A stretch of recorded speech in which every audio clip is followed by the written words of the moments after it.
इस मीटिंग का agenda together for Amarnath यात्रा था। इस दौरान महबूबा मुफ्ती ने कहा कि अमरनाथ यात्रा की सुरक्षा हर नागरिक की जिम्मेदारी है। स्थानीय लोग भी यात्रियों की सुरक्षा को सुनिश्चित करें। उन्होंने सरकार से मांग की है जल्द से जल्द सभी पब्लिक पार्क भी खोल दिए जाएं।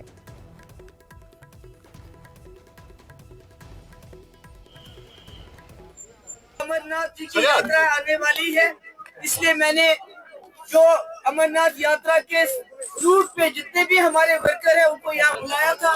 उनको ये बताया कि जो अमरनाथ की यात्रा है उसकी रखवाली यहाँ के लोगों ने करनी है, पहलगाम के लोगों ने करनी है, ताकि ये यात्रा अच्छी तरह गुजरे और उसके बाद लोगों को एतमाद दोबारा बहाल हो जाए और टूरिज्म दोबारा शुरू हो जाए। इसके साथ साथ मैंने गुजारिश की यहाँ की सरकार से और गवर्नर साहब से कि ये जो पहलगाम में आपने पार्क्स बंद करके रखे हैं, चंदरवाड़ी बंद है, आड़ो बंद है, फेतावाली बंद है, इसको खोल दीजिए ताकि जो कश्मीर के लोकल टूरिस्ट यहाँ आते हैं वो इन जगहों पे जा सके और यहाँ के लोगों के घोड़े वाले की, टैक्सी वाले की, होटल वाले की कोई कमाई हो सके, क्योंकि ये बैंक के कर्जों में डूबे हुए हैं। इसके साथ मेरी गुजारिश है, श्राइन बोर्ड का जो इंतजाम देखते हैं कि आपने बोला है एक आदमी सिर्फ एक घोड़ा लाएगा, यहाँ हर पहलगाम में घोड़े वाले के पास एक आदमी के पास 2 से ज्यादा घोड़े हैं।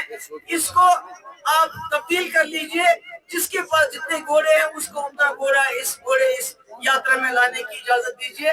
और दूसरा, हम चाहते हैं कि अमरनाथ यात्री आ जाए, जैसे सैकड़ों सालों से कश्मीरी लोगों ने उनका इस्तेमाल किया है, इंशाअल्लाह इस साल भी इस्तेमाल होगा। उनकी भरपूर खिदमत की जाएगी और वो बिल्कुल सेहतो सही सलामत वहाँ से भी आएंगे और यहाँ से भी वापस जाएंगे। और जम्मू कश्मीर को राज्य का दर्जा देने को लेकर एनसी और बीजेपी के बीच जुबानी जंग तेज हो गई है। सोमवार को उप मुख्यमंत्री सुरेंद्र चौधरी ने बीजेपी पर हमला बोला था, जिस पर जम्मू कश्मीर के बीजेपी अध्यक्ष सच शर्मा ने पलटवार किया। सच शर्मा ने कहा कि उमर अब्दुल्ला सरकार पूरी तरह नाकाम रही है, इसलिए अब उसके नेता राज्य का दर्जा बहाल करने की मांग कर रहे हैं। शर्मा जी, सुरेंद्र चौधरी ये कह रहे हैं कि बीजेपी के जो नेता हैं वो झूठ बोलते हैं, उनका नार्को टेस्ट करवाना चाहिए। वो कैमरे के सामने एक बात, कैमरे के पीछे भी दूसरी बात, और ज़्यादातर लोग राज की बहाली की वकालत कर रहे हैं, लेकिन कैमरे के सामने आके डरते हैं। प्रधानमंत्री जी ने सीधे तौर पर कहा है, होम मिनिस्टर साहब ने भी सीधे तौर पर कहा है कि उचित समय आने पर प्रदेश को, जो हमारी यूटी है, उसको प्रदेश का दर्जा मिलेगा। आप मानकर चलते हैं जो इतना बड़ा वाक़या होता है, हमारे निहत्थे लोग जो हैं उनको मार दिया जाता है, उनकी शहादत होती है। क्या ऐसे समय में ये कोई उचित समय है? सरकार में रहने वाले लोगों को ये ध्यान रहना चाहिए कि उचित समय नहीं है। अगर प्रधानमंत्री जी ने इस विषय को बार बार कहा है तो उनका कहा हुआ पत्थर के ऊपर लकीर की तरह होता है, और ऐसे समय में इन लोगों के बचकाना बयान, मुझे नहीं ध्यान है कि किस नेता ने इस विषय को कहा है, पर ध्यान में रहना चाहिए कि भारतीय जनता पार्टी के हर कार्यकर्ता का वही स्टैंड है जो देश में हमारे बड़े नेताओं का स्टैंड है। बड़े नेताओं का स्टैंड यही है कि उचित समय आने पर, और आज मेरा भी मानना है कि उचित समय नहीं है। समय हम लोगों ने देखा है कि ऑपरेशन सिंदूर तक करना पड़ा, पाकिस्तान के भीतर घुसकर पीओजेके में घुसकर पाकिस्तानी आतंकवादियों के ठिकाने जो हैं वो नष्ट करने पड़े।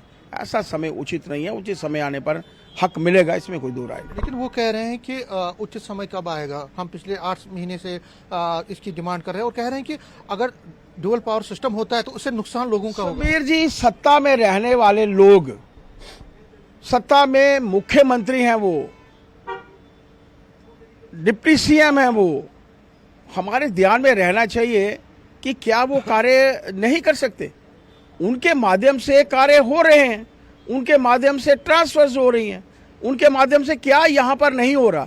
मात्र एक छोटी सी व्यवस्था एलजी एडमिनिस्ट्रेशन के पास है तो उन्हें लगता है कि उनके पास कुछ नहीं है। सब कुछ उनके पास है, लेकिन जहाँ पर वो पास होते हैं वो पास होते हैं, यहाँ पर वो फेल होते हैं, को सारे का सारा दारोमदार जो है वो एलजी साहब पर डाल देते हैं। मैंने बहुत बार, मैं एलजी साहब से भी मिला हूँ, उनकी तरफ से कोई रिस्ट्रिक्शंस नहीं है, केंद्र सरकार की तरफ से कोई रिस्ट्रिक्शंस नहीं है। पैसा लगातार यहाँ पर आ रहा है, डेवलपमेंट के कार्य हो रहे हैं। मुझे नहीं मालूम कि कहाँ कोई कमी है, अगर कोई कमी है तो इनके बिहाफ के ऊपर है।